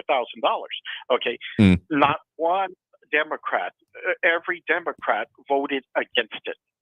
Yeah, and that has been a statement made by such as the head of the IRS, if I'm not mistaken, saying that essentially, this totally won't be done against those under $400,000. And like, sure, that's a nice thing for you to say, but it's also definitely a kind of a fox in the hen house kind of situation, or the fox guarding the hen house. I should be more specific, because the agency that's going to do it saying we have made the promise that only we can hold ourselves accountable to, that starts breaking down real quick. And again, given all of the literal billions being spent on that, because that is definitely expenditure, I have doubts about if that's actually going to bear out that or not, or whether there's just going to ever so slightly happen to be like an increase in audits and things like that for anyone and everyone.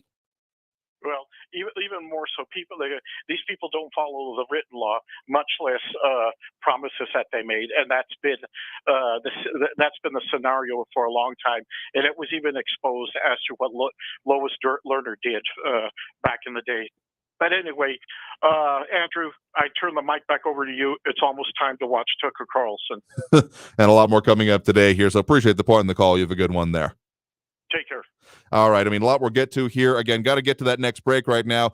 We're going hard and heavy on a lot of subjects here today, and we'll keep doing that through the end of this coming hour. So again, if you want to get on the line or make any of your comments here, a lot coming in quick, including Guadalupe Hinera commenting over there on the county judge and the shelters being full here, and part of that busing that has happened out of town with the county government, the city of El Paso, actually. Let me be very specific with it here, being reported on by the Texas Tribune and others locally here, saying that there has been El Paso joining Governor Greg Abbott in busing migrants to New York City. A whole lot more coming with that here. So got to take that next break right now. Coming out of this break, more commentary, more of everything we do. So stay tuned. More Talk El Paso after this break here on News Radio 690 KTSM. Stay tuned. El Paso's News Radio 690 KTSM.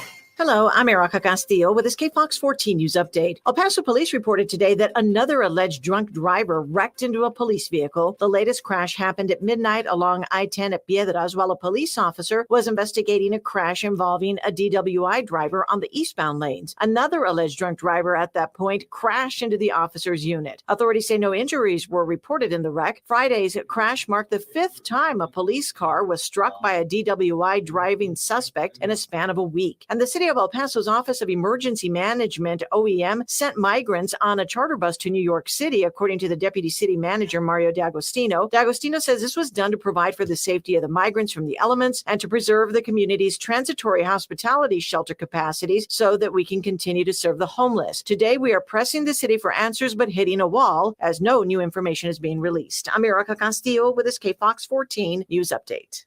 News Radio 690. Traffic all day.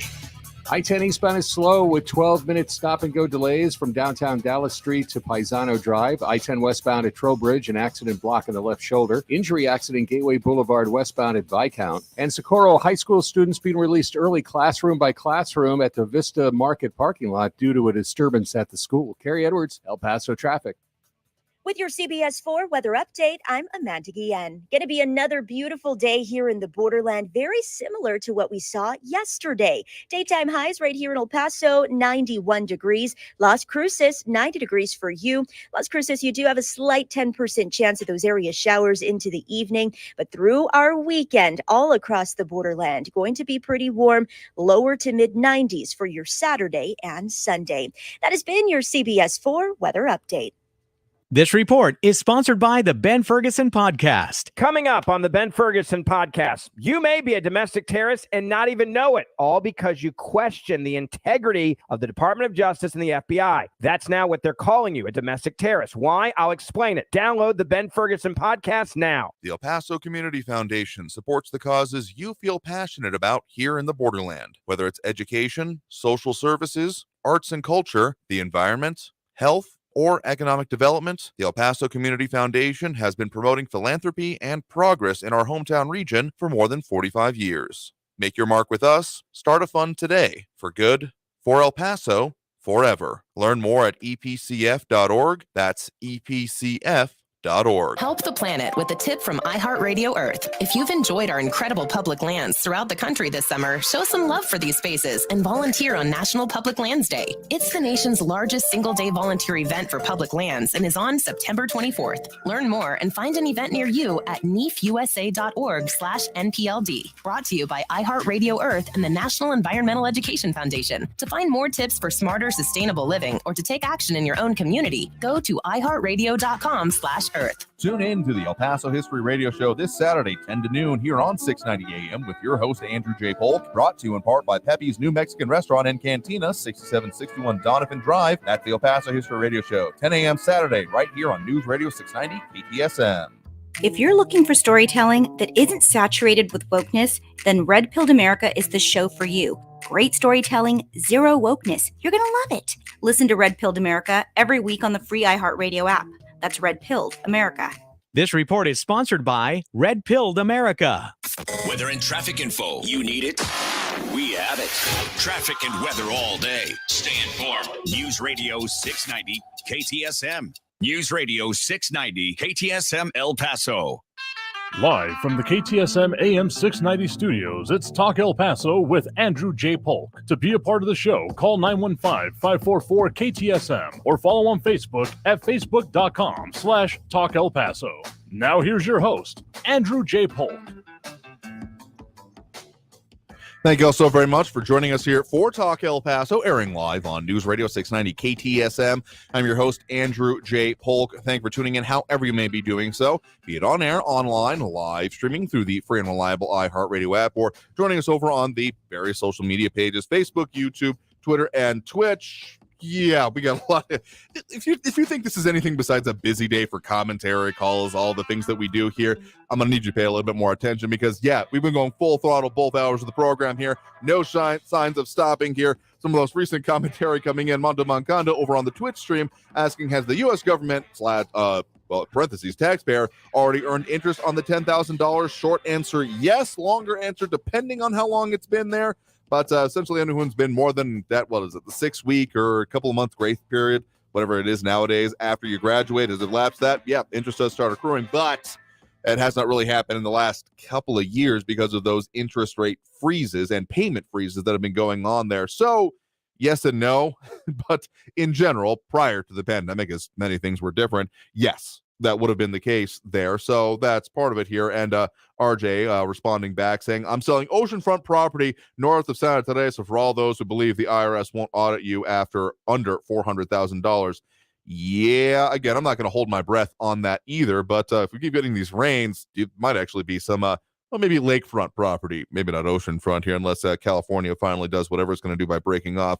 In any case, one thing, of course, we want to keep you all updated on, our news partners over there at KFOX 14, updating their coverage of what's going on. Socorro High School, as was mentioned by some of our other commentators earlier in the program, saying Socorro High School students being released by classroom after reports of a student with a gun on the campus there. The latest there, that Socorro High School is evacuating after reports of a student with a gun. Officials with the Texas Department of Public Safety have said happening Friday afternoon, and that officials with the city of Socorro say students are being released classroom by classroom to the Vista Market parking lot. And of course, some of y'all have mentioned, and our news partners there, seeing heavy police presence in the area. So I am not going to say go there if you have anyone affected here, because some of the pictures are already coming out again from our news partners showing people crowding around here. So stay safe, stay out of the area if you can. It's probably at the very least going to be a madhouse at the moment here, and check in on those when you can. Let me just make a further point here. I am not blaming anyone for not having this, but this is why potentially for your family, having an emergency contingency plan is very important. So just take the lesson from the moment if you are fortunate enough not to be involved there. But let's get back to those phone lines again real quick. That number to call, well, squeezing what we can, 915-544-5876-544 KTSM. We do have Jim on the west side here with us right now. Jim, thanks for joining us. Hello, Andrew. Hey there. What's on your mind? Well, a few things. Raul always cracks me up, but he was mentioning that they spend a lot of time perhaps putting makeup on the Orange Man bat. How much time do they spend on propping up old mummified Joe Biden when he can't even read a sentence on his own, and they have to give him notes on where to sit and what to say? How much time do they spend on him to prepare him for every single speech that he makes?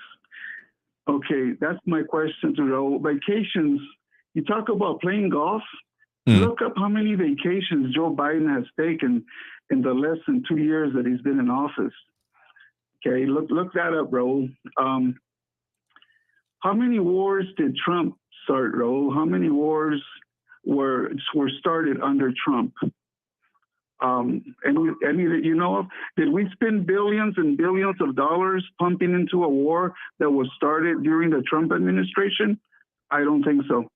Instead, he was out with peace treaties in the Middle East, which was being very successful until Biden took over and killed them all. Afghanistan, in my opinion, was no accident. Nobody is stupid enough to leave $85 billion in equipment behind. At the same time, 13 of our brave military were needlessly killed during that fiasco. And then they brought back, to top it off, thousands of Afghans without vetting them into the United States at the same time. Now that Biden called a stunning success. That was a stunning success for Joe Biden. Border security, Raul, I was much safer, felt much safer involving the border when we didn't have tons of drugs and human trafficking and an open border with about 5 million apprehensions in less than 2 years since Biden took over. The economy, Raul, the economy is another reason.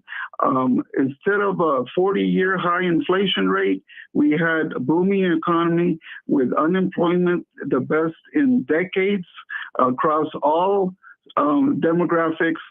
No one can deny that. Raul, I didn't have to worry about the FBI and DOJ looking me up at the school board because I was protesting the wearing a mask or the way they were teaching our children about pornography and other sexual-oriented materials that are way, way beyond their years. They're teaching this to kindergartners and first graders.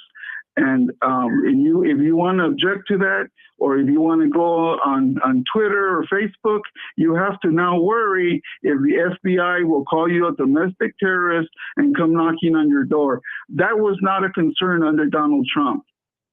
Next, Biden promised to end cancer, if you recall. He promised that he would end cancer, but he didn't do that. But instead, he sent some of our strategic oil reserves to China instead of curing cancer. And then energy independent we were under Biden.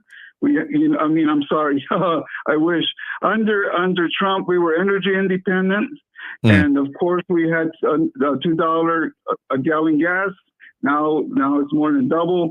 Now we're begging. He's begging dictators.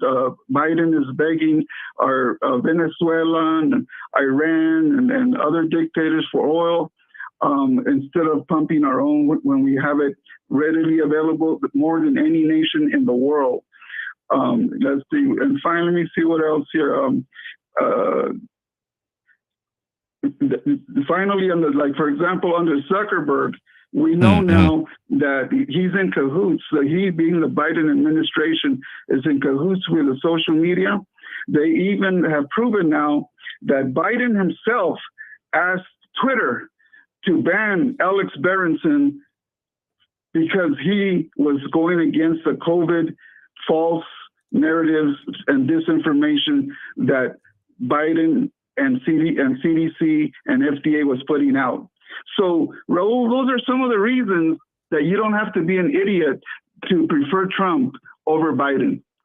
Thank you. End of story. Yeah, sure thing. Thank you very much for the point in the call. Do appreciate it. All right, have a good one there. I think we can get into one more one before we hit that last break of the hour here. And a lot of commentary coming in on all of this here. Again, if you're not over on our social media, you can do so safely. I would strongly recommend you check it out. I think we got time for Marco here before we hit that next break. Marco, thanks for joining us. Hey, Andrew, how's it going? Doing all right there. What's on your mind? Oh, man. Everybody's on fire today, right? Yeah, we're definitely talking about a lot of things. Anything in particular you want to mention here? Well, you know what? I do want to talk about local issues real quick. Okay. And I'll stand out. I have a lot of major concerns, but we'll start with this. Today, I was talking to my mom, and again, she's behind on her water bill. I'm like, what's going on, Mom? She's like, I can't get in touch with these people, no matter what I do. And I was like, okay, well, let's find out what's going on. I tried calling. It just sends me straight to a callback, and they never call you back. This is the water company, okay? And then today, I went to go pay the electric bill, and I heard that they're going to get rid of the payment center that's been there for 25 years. And I'm like thinking to myself, man, what is going on here? Why would they do that? All that does, when you get rid of these call centers, these customer service centers, it makes it so much harder to pay your bill. It is so freaking incredibly impossible just to pay your bill. How are you supposed to talk to somebody if it's just completely automated? And so that was part of the problem today, And then I started thinking to myself, you know what is so sad is that most people, and I want to state this. It might sound weird to you, but I'll make my point. I'm pro-human. I want people to be involved with each other, talking to each other, interacting with each other. What's going on with the powers that be is they're separating us. Go to the kiosk and order your McDonald's. Go to the kiosk and order your Taco Bell. And sometimes I want to look at these people and be like, dude, don't do that, because you're just giving them the excuse to get rid of you at one point. They won't need you. People are trained with a kiosk. And I want to just say, if we keep with this, like you, and I want to ask you a favor. Sure. Please, you guys, just look and see how many people are upside down on their water bill, on the electric bill. Because to me, that seems like such a scam. Because, okay, here you go. Biden's going to give this relief for everybody. They just passed the Inflation Reduction Act. I hate to tell you, the inflation wasn't even going to move up or down. You're definitely going to see a spike in your inflation. That's what's going to happen by passing this money out. It's just going to make it that much more expensive for everything else. I think there's an expectation that will be coming here. And actually, Kathy Codry over in the comments making a good point. They want direct payments. They want as little people required to be involved in the process and the money just flowing in as possible. And I mean, sure, there's an argument to be made there that it saves money, but particularly a community like ours that has one of the top 5 poorest zip codes in the country. And no, that is not hyperbole. That is demonstrable. Taking away more advanced ways. I mean, and requiring only like you have to have a cell phone. You have to have, an email address. All of these things being required to do basic services is not going to serve parts of our community in the long run here. So appreciate you making up some of those local things here. We got to take that next break right now. So I appreciate the point in the call. We'll be back after this break with more Talk El Paso, squeezing what we can, close out the show till we got coming up with you. So stay tuned for more Talk El Paso here on News Radio 690 KTSM. Back in a minute. Traffic all day. News Radio 690. In the Low Valley outside the Loop, Alameda West, westbound lanes all closed after Horizon Boulevard due to a crash at Alameda West at Navarez. Stop and go traffic on the 10 eastbound from Dallas to Paisano with 10-minute delays. Accident reported Montwood Drive eastbound at Kleinfeld. El Paso fires responding there. And a crash Sunland Park Drive at Donovan. Carrie Edwards, El Paso traffic. This report is sponsored by the Ben Ferguson Podcast. Coming up on the Ben Ferguson Podcast, you may be a domestic terrorist and not even know it, all because you question the integrity of the Department of Justice and the FBI. That's now what they're calling you, a domestic terrorist. Why? I'll explain it. Download the Ben Ferguson Podcast now. If you're 45 or older, this message could save your life. Health experts now recommend starting regular colorectal cancer screening at age 45. Colorectal cancer is the leading cause of cancer death, but it's preventable through regular screening. There are more screening options than ever before, including at-home tests. You've got the guts to prevent colorectal cancer. Talk to your doctor about your options and visit cdc.gov/screenforlife for more information. At One Day University, we feature hundreds of top-rated professors from Stanford, Harvard, Michigan, Texas, UCLA, and other schools across the world to explore history, music, politics, art, science, and much more. Every Wednesday, our weekly scholar newsletter includes short video clips of our most notable professors discussing fascinating topics, plus special reports and intriguing debates. Sign up for free at onedayu.com. That's onedayu.com. M1EP.com. Superior multifamily property management services citywide. El Paso's News Radio 690 KTSM. Live from the KTSM AM 690 studios, it's Talk El Paso with Andrew J. Polk. To be a part of the show, follow on Facebook at facebook.com/Talk El Paso. Now here's your host, Andrew J. Polk. Thank you all so very much for joining us here for Talk El Paso, airing live on News Radio 690 KTSM. I've been your host, Andrew J. Polk. Do again, seriously appreciate everyone that has tuned in, called in, commented, participated in the show here. Oh, we've covered more ground than I ever expect, but it's also surprisingly how little we can get to in 2 hours sometimes. So we'll keep doing this every Monday through Friday as we do here. I think we got time for squeezing in at least one more quick call before we end the show here. We do have Tony on the west side here with us right now. Tony, thanks for joining us. Yeah, thank you very much for being a class act. Look, listen very carefully, everyone, what's happening, okay? If you stand back and look at the whole thing, Republicans and most of the callers keep complaining and calling out what the Democrats are doing wrong, and they analyze it and they talk about it and try to give logic and reason. It's not working, it's not working, it's not working. The Democrats keep marching forward, marching forward, marching forward. So you got to ask yourself why. Why do the Democrats keep doing policies even though you keep criticizing them and finding something wrong with them and something even illegal with them? The reason for that is, again, I told yourself that I would be the soul of El Paso and give you some spiritual guidance. God wants us, those of us who believe in him, to draw closer to him. You will never outsmart the evil ones.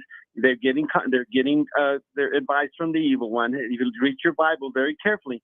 And one of the things we can do, and I'll let it go with this, stop calling God a religion. Religion is a doctrine based on faith that the church has come up with, yada, yada.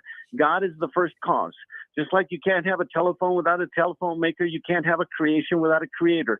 So stop calling God a religion and get real with God and get close to God and do your fasting and your praying.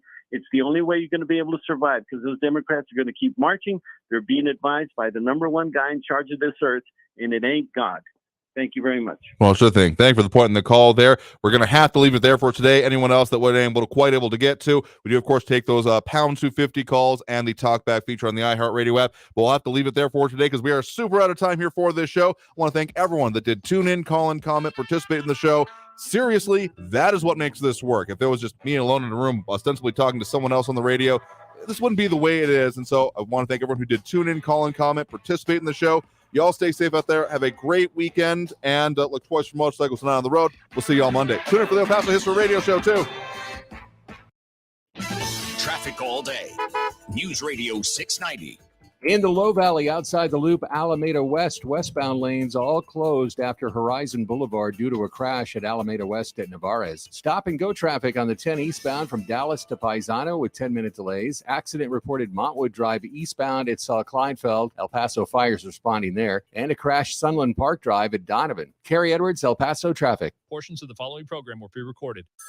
A ranger station. I'd like to report a bear hug. Okay. I put out my campfire and Smokey Bear hugged me. So you drowned the fire, you stirred it, drowned it again, and felt that it was cold? Uh-huh. Yeah, but he's just letting you know you did good. Bear hug from Smokey Bear. Status update. I'm gonna let you go now. There are many ways to start a fire, but one sure way to put it out. Learn how you can do your part at SmokeyBear.com. Sponsored by the U.S. Forest Service Ad Council and your state forester.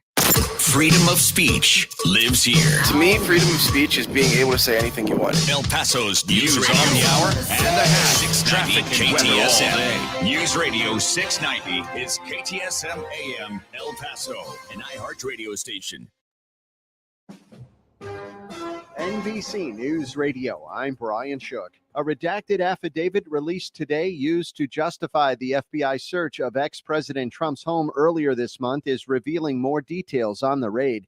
The Department of Justice says Trump had several top-secret documents stored at his Florida home and had turned them over, but the National Archives suspected he still had more.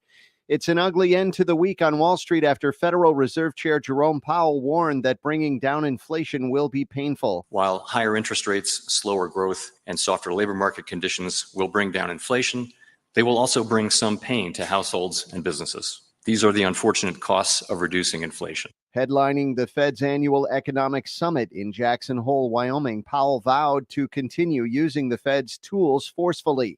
Meantime, the Dow fell more than 1,000